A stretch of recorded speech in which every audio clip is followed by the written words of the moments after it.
So, who are you? My name is Samuel Salzer. I'm a applied behavioral scientist based in Stockholm, Sweden, and I specialize in really how we can make behavioral science useful and practical and valuable in the context of, yeah, building good organizations, good products, and services. I'm Roos van Duinhoven. I'm a behavioral scientist with a background in neuropsychology and behavior change. And I'm also a co-founder of Nuance. I focus on applying behavioral insights or knowledge from the scientific literature of behavioral science to design human-centered solutions for societal issues, and that can range from topics like cyber resilience to mental health or habit formation. So, why are you here? I'm here because I'm excited to share some of the best from behavioral science and make it useful for anyone who is in L&D and really wants to change behavior and understand how to do that in an effective way. To help people use behavioral science to create more impactful and fun learning experiences. What's an intriguing thing you'd tell people about our program? So one thing I think is exciting is that many people, but I feel like especially people in L&D, are more behavioral designers than they might realize. And that what this program is trying to do is basically, obviously, provide some of the best tools, insights, and so on from behavioral science, but really showing L&D professionals how they can leverage what they already know and just getting some of those missing pieces for really making that work consistently in the behavioral kind of change mode. So in many ways, like unlocking the hidden powers that already exist. Well, behavior isn't everything, and behavior is complex, but the good news is that we're here to help you design for it. What would you prompt potential learners to ask themselves before joining us?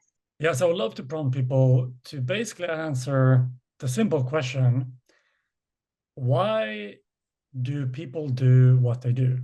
You know, in whatever context, if you see someone do something, like, how well can you answer that question? Why does this person do what they do? How will you answer that question now? How would you wish you could answer that question? What's the last time that you've set an intention to change something about your behavior for the better, but didn't follow through on it? What is one thing every L&D professional should know about behavior change? Yeah, so we of course know that behavior change and human people are complex. We live in a complex context, and people are unique and special. At the same time, what people should know is that there are some really valuable, call it constants or building blocks when it comes to human behavior that can be really, really valuable to understand and kind of understand how to use them in an effective way. Well, like I said, behavior is complex and there is a lot of scientific knowledge out there, but you don't need to worry about going into all the nitty-gritty details of the science because, that's our job. So that's why we're here to take care of that and make sure that you can just put the knowledge into practice. What are 3 mistakes any L&D should avoid when designing for behavior change? So the first one is basically avoiding too quickly jumping into kind of a solution mindset. Basically, what a lot of people think about with behavioral science is these kind of exciting nudges or behavior change techniques or strategies that can be used. And while they are exciting, I would say the fun of behavioral science is understanding the problem better. It's starting with understanding the problem first, and based on the context and on the understanding of the problem, then oftentimes those exciting and interesting solutions almost reveal themselves. And I think that's the first thing, not jumping quickly to kind of a solution mode, but first diagnosing the problem. The second thing is a little bit related. It's basically that when we try to solve problems, we oftentimes jump very quickly to adding things. You know, what can we add to things? And we call this subtraction neglect. Basically, what this means is that we neglect the idea that to solve a problem, we can also remove things and we can reduce friction. We can do a lot of things that basically simplifies or changes the experience in a way where instead of adding things to solve problem, we're actually removing them. And I think that's a really common mistake that a lot of people make. So the third mistake is basically jumping and focusing too much on trying to inform and convince people instead of spending some time in understanding what causes their habitual behaviors and how do we understand how the environment and some of the kind of underlying things going on can be shifted so that some of the more habitual and emotional and kind of quick things can be changed as well. One is making assumptions about what people want to learn and how.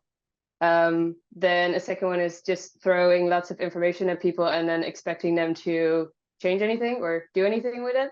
And the third one would be measuring success just through self-report as the only measure.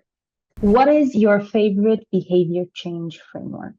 So I actually don't have a favorite framework. I think it's tricky with frameworks in that the goal is obviously to simplify the world and make it less complex.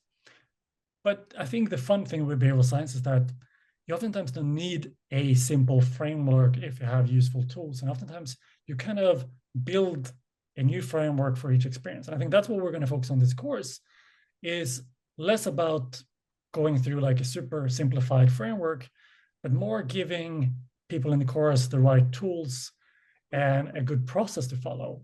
Because I think that's the underestimated part, like the good process to follow and the right tools along the way. That can make a little difference. Yeah, that's a trick question because there is, well, at least speaking for myself, no perfect one. All models are simplification of reality or real life behavior. So yeah, instead of having one as a favorite, it's better to just take inspiration from multiple models and then yeah, use multiple models to make sense of the behavior that you're looking at. Describe how you're feeling about the program in 3 words. Okay, I would say inspired, curious, and counterintuitive. Excited, inspired, and curious. What's one thing people should know about your facilitation style? So I'm very serious about my work and really serious about the outcome as well in terms of changing the world for the better with behavior change. But I'm less serious about how we do it. And I think when we are going to run this course, the whole idea is to have fun at the same time. And also, for me, it's a very shared experience. And I'm hoping to get into the trenches with everyone and learn from the people there as well. So, yeah. So I guess to summarize, to have fun and to share some form of mutual growth along the way. That it's going to be fun. It's going to be collaborative, not just us talking, but we would like everybody to engage, and there will be some fun, interactive exercises along the way. Maybe some homework, but that's not necessarily a selling point. Finally, who shouldn't join the program? It's a beautiful thing, honestly, though, to think about, you know, what if you have better tools to change behavior? It's oftentimes like something that most people could benefit from. But at the same time, you know, you do you, and everyone does themselves. And for whatever reason people feel like they don't want to learn about behavior change, you know, that's okay. People who think very long pieces of text are the way to teach people new skills.